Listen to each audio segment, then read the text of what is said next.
एकदा नंदीपुर नगर रे चंद्रवर्मा नामक जड़े ब्राह्मण बास करुଥିଲେ।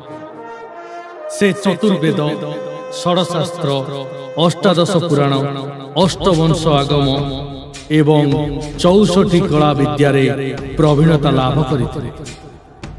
एते गुड़िए विद्यारे धुरंधर होइथिले मध्य से आत्मसंतोष लाभ करि पारुनथिले।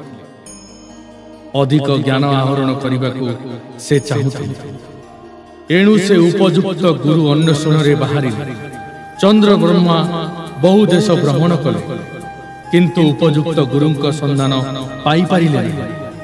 शेषरे से निराश निज देश को फेरी आसी किछि बाट आसीबा परे गोटे अरण्य पड़ी बहु पथ वन मध्य अतिक्रम करी शेषरे गोटे ह्रद निकट में पहुंचे। सेठारे गोटे प्रकांडकाय पिपिली वृक्ष थिला।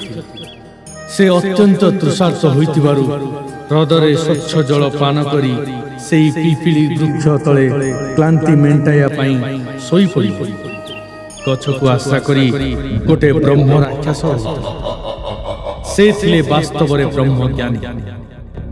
ब्राह्मण तांकठारु अनुमति न नै गछ तले सोईथिबा देखि से भीषण रागी गले।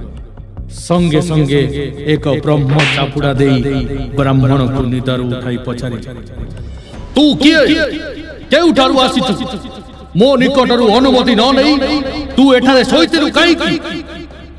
ब्राह्मण विनयर सहित उत्तर दे, मो जाति रे ब्राह्मण, नंदीपुर नगर रे मोर घर। मो जणे उपयुक्त गुरुंक अन्वेषण रे आसिथि। मात्र सबुआडे निराश होई फेरी जाउथिबा समय रे एठारे टिके विश्राम करूथि। आपण जणे महत परि जणा पडुचंती। अनुग्रह पूर्वक मते शिष्य रूपे ग्रहण कले कृतार्थ हेबि। ब्रह्मज्ञान लाभ करिबा मोर एकमात्र लक्ष्य। तुमको ब्रह्म ज्ञान प्रदान करने को सम्मत, मात्र मोर कठोर निर्देश तुमको पालन करने को नचेत प्रदत्त विद्यार किछि मूल्य रहिबो नाही। कौन पारिब तो? आपनको आदेश को मु अक्षर अक्षर रे पालन करिबि।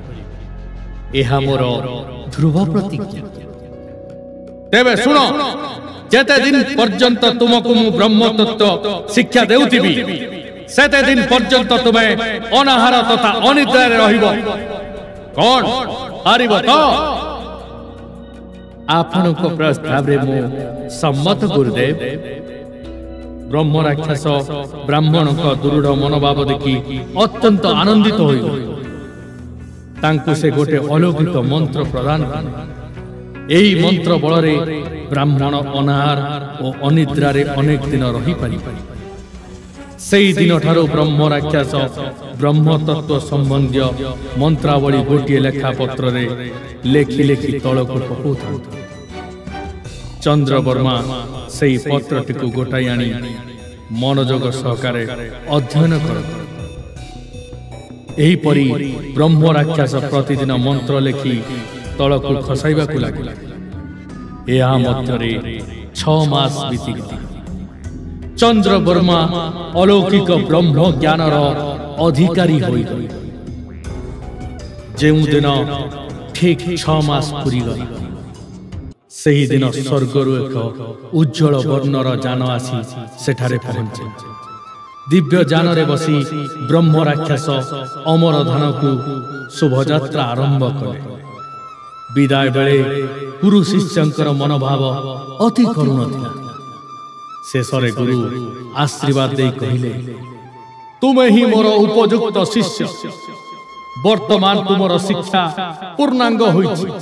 घर को फेरी जाओ, सुखरे संसार बांध। तुमर वैवाहिक जीवन सुखमय हो। यह कही गुरु दिव्य जान को आहरण स्वर्गपुर चली गले। चंद्रवर्मा निज नंदीपुर नगर को फेरिबा बाटरे कान्यपुर बोले गोटे नगर पड़िला। दीर्घ 6 मास से आहार निद्रा त्याग करिथिबारु वर्तमान भीषण क्लांति तथा क्षुधार्त होई पड़िथिले। ବ୍ରହ୍ମଜ୍ଞାନ ପ୍ରାପ୍ତି ପରେ ମନ୍ତ୍ରର ପ୍ରଭାବ ଆଉ ନଥିଲା। ଚନ୍ଦ୍ରବର୍ମା ଚଳିତ ଶକ୍ତି ରହିତ ହୋଇ ରାଜପଥ ପାର୍ଶ୍ୱରେ ଥିବା ଗୋଟିଏ ମନୋରମ ଅଟ୍ଟାଳିକା ନିକଟରେ ଶୋଇପଡ଼ିଲେ। ସେହି ଅଟ୍ଟାଳିକା ଥିଲା ଅନୁପମା ସୁନ୍ଦରୀ ଦେବଦାସୀ ଅଳଙ୍କାର ବାଣୀ। ପୂଜା ଆରାଧନା ସମୟରେ ମନ୍ଦିରରେ ନୃତ୍ୟ କରିବା ତାଙ୍କର ପ୍ରଧାନ କାର୍ଯ୍ୟ। ସେ ମଧ୍ୟ ରାତ୍ୟରେ ଦେବ ମନ୍ଦିରରେ ନିଜ ଘରକୁ ଫେରି ଆସୁଥିଲେ। ଖଣ୍ଡେ କାଠ ଗଡ଼ା ପରି ନିଶ୍ଚଳ ଭାବରେ ନିଜ ପିଣ୍ଡାରେ ଶୋଇଥିବା ଜଣେ ସୁଦର୍ଶନ ବ୍ରାହ୍ମଣ ଯୁବକକୁ ଦେଖି ସେ ଆଶ୍ଚର୍ଯ୍ୟ ହୋଇଗଲେ। ନିକଟକୁ ଯାଇ ପରୀକ୍ଷା କରି ଦେଖିଲେ ଯୁବକ ଜୀବିତ, ଯେପରି 5-6 ମାସ ହେବ କିଛି ଆହାର କରିନାହିଁ। ମାତ୍ର ମୁଖମଣ୍ଡଳରୁ ଏକ ଦିବ୍ୟ ଜ୍ୟୋତି ବାହାରି ଆସୁଛି। ଯୁବକଟିର ଏତାଦୃଶ୍ୟ ଅବସ୍ଥା ଦେଖି ଦେବଦାସୀଙ୍କ ହୃଦୟ ବେଦନାସିକ୍ତ ହୋଇ ଉଠିଲା। ସେ ହୃଦୟରୁ ଜାତ ହେଲା ଅପୂର୍ବ ଅନୁକମ୍ପ। ତେଣୁ କାଳ ବିଳମ୍ବ ନ କରି ନଗରରେ ପ୍ରଖ୍ୟାତ ବୈଦ୍ୟରାଜଙ୍କୁ ଡକାଇ ପଠାଇଲେ। ବ୍ରାହ୍ମଣ କୁମାରଟିକୁ ତନ୍ନ ତନ୍ନ କରି ବୈଦ୍ୟରାଜ ପରୀକ୍ଷା କଲେ। ମହାଶୟ, ଏହି ଯୁବକଟି ଦୀର୍ଘ 6 ମାସ ହେଲା କୌଣସି ଖାଦ୍ୟ ଗ୍ରହଣ କରିନାହିଁ କିମ୍ବା ନିଦ୍ରା ମଧ୍ୟ ଯାଇନାହିଁ।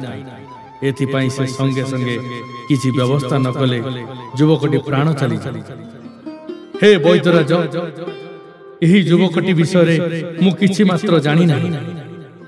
ମୁଁ ମନ୍ଦିରରୁ ଫେରି ଯୁବକଟିକୁ ଏଠାରେ ଶୋଇଥିବାର ଦେଖି ଆପଣଙ୍କୁ ଡକାଇ ପଠାଇଲି। ତାଙ୍କୁ ନିଦରୁ ଉଠାଇବା ପାଇଁ ମୁଁ ଯେତେ ଚେଷ୍ଟା କଲି ବିଫଳ ହେଲି। ଆପଣ ଅନୁଗ୍ରହ ପୂର୍ବକ ଯୁବକଟିର ପ୍ରାଣ ରକ୍ଷା କରନ୍ତୁ। ସମସ୍ତ ଖର୍ଚ୍ଚ ମୁଁ ବହନ କରି। ବୈଦ୍ୟରାଜ କହିଲେ, ଆପଣ ବିବ୍ରତ ହୁଅନ୍ତୁ ନାହିଁ। ମୁଁ ସଙ୍ଗେ ସଙ୍ଗେ ଏକ ପ୍ରକାର ରସାୟନ ପଠାଉଛି। ଆପଣ ସେହି ରସାୟନକୁ ଯୁବକଟିର ସର୍ବାଙ୍ଗରେ ଦିନକୁ 3 ଥର ମାଲିସ କରିବେ। ଏହି ରସାୟନ ଏକ ତରଳ ଖାଦ୍ୟ। ଏହା ଶରୀରରେ ଭେଦ କରି ଖାଦ୍ୟ ସଦୃଶ କାମ କରିବ। 8 ଦିନ ପରେ ଯୁବକଟିର ନିଦ୍ରା ଭଙ୍ଗ ହେବ। ଆପଣ ନିଶ୍ଚିନ୍ତ ରହି ତାଙ୍କର ସେବା କରନ୍ତୁ। ଏହା କହି ବୈଦ୍ୟରାଜ ଘରକୁ ଫେରିଲେ। ଯିବା ସମୟରେ ଦେବଦାସୀ ତାଙ୍କୁ ଉପଯୁକ୍ତ ପାରିଶ୍ରମିକ ଦେଇ ବିଦାୟ ଦେଲେ। ତାଙ୍କ ସଙ୍ଗରେ ରସାୟନ ଆଣିବା ପାଇଁ ସେ ନିଜର ପରିଚାରକକୁ ପଠାଇଲେ। ବୈଦ୍ୟରାଜଙ୍କର ପରାମର୍ଶ କ୍ରମେ ଦେବଦାସୀ ଦୀର୍ଘ 8 ଦିନ କାଳ ରସାୟନ ମାଲିସ କଲେ। ଆଶ୍ଚର୍ଯ୍ୟର କଥା, 8 ଦିନ ପରେ ଯୁବକଟି ନିଦ୍ରାଭଙ୍ଗ ହେଲା। ସଙ୍ଗେ ସଙ୍ଗେ ତାଙ୍କର ସବୁ କଥା ମନେ ପଡ଼ିବ। ବ୍ରହ୍ମ ରାକ୍ଷସ ରୂପୀ ଗୁରୁଙ୍କଠାରୁ ବିଦାୟ ଏବଂ ଘରକୁ ଫେରୁଥିବା କଥା ମନେ ପଡ଼ିଲା।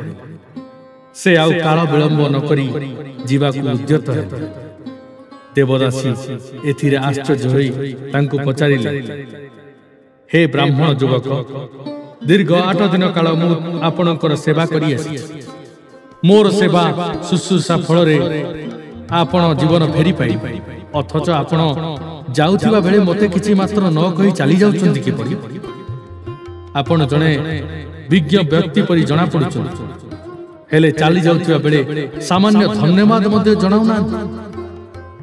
ତଥାପି ଚନ୍ଦ୍ରବର୍ମା ନିରୁତ୍ତର ରହିଲେ।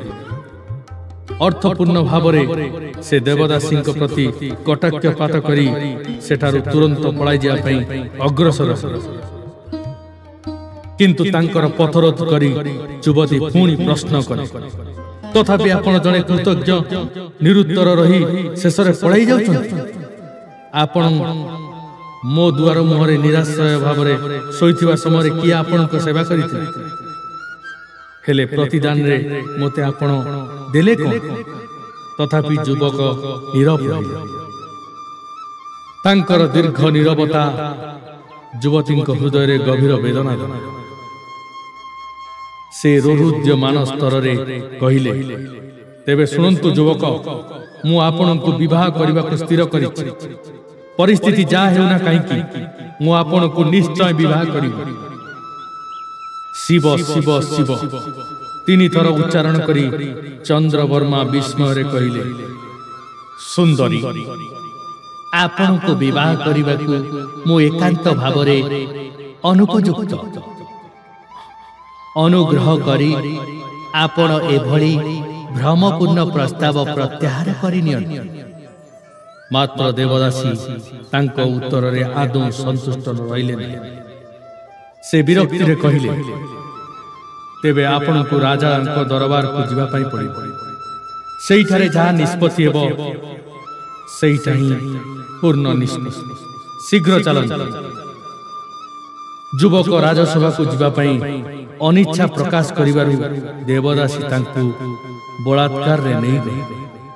राजा दुहिंकर अभियोग शुणी सारिबा परे मंत्रीबृंद तथा कुल पुरोहित को डकाई सेमानक मतामत मागिले। से ब्राह्मण चंद्रवर्मा देवज्योति मुखमंडल प्रति आकृष्ट होई पड़ी। पुरोहित कहले, महाराज, शास्त्रर विधि अनुसार जड़े ब्राह्मण निज जातिर कन्या व्यतीत क्षत्रिय वैश्य तथा शूद्र जातिर कन्या को मध्य ग्रहण करि पारि। एपरिक से एही चारि जातिर कन्या को एक संगरे विवाह करि पारि। किंतु जड़े अब्राह्मण ब्राह्मण कन्यार पाणी ग्रहण करि पारिबो नहीं। यह शास्त्रर विधि। राजा पुरोहितंक मतामत प्रति सम्मान प्रदर्शन करी कहिले, तेबे एहा तो अति उत्तम कथा। मोर कन्या आपणकर कन्या तथा मोर वैश्य बंधु सोमशेखरंक कन्या एवं शेषरे देवदास चारि जन एक संगरे ब्राह्मण को विवाह करंतु। राजांकर प्रस्ताव रे समस्ते सम्मत प्रदान कले। कारण सुदर्शन चंद्रवर्मा प्रति प्राय समस्त आकृष्ट होई पड़ी। किंतु चंद्रवर्मा राजांक प्रस्ताव को समर्थन कले ना। मात्र चतुरतार सह राजा तांको विभिन्न जुक्ति रे राजी कराई। एक शुभ दिन रे राजकुमारी कल्याणी पुरोहितंक कन्या चित्ररेखा वैश्य कन्या कोमलांगी तथा देवदासी अंगारवाली सहित चंद्रवर्मा विवाह महा आडंबर रे आरंभ हो। राजा तथा अन्य माने बहुमूल्यर अलंकार अन्यान्य सामग्री सह कन्या मानकु चंद्रवर्मा सह नंदीपुर नगर को पठाई थे। पथ मध्य कौनसी असुविधा न होगा पई राजा सैन्य सामंत मध्य पठाई थे। सेमाने निरापद रे नंदीपुर को पहुंची। प्रथम पुत्तलिका राजा भोजदेव को एक कहानी सुनाइबा पई केउ प्रश्न करिबे। राजा विक्रमादित्यंक पिता माता किए? जणे साधारण ब्राह्मणरू चंद्रवर्मा किपरि गोटिए राज्यर राजा होई पारि जानिबा पई देखिबाको भलंतु। 32 सिंहासनर प्रथम पुत्तलिका तृतीय भाग विक्रमादित्यंक जन्म। आउ आज आम चैनल ओडिया एफएम को यूट्यूब रे सब्सक्राइब करिनियो। आउ आपन को भल लागिले शेयर कमेंट आउ सब्सक्राइब करबाको भूलंतु। ओडिया एफएम, मो ओडिया, मो भाषा ओडिया।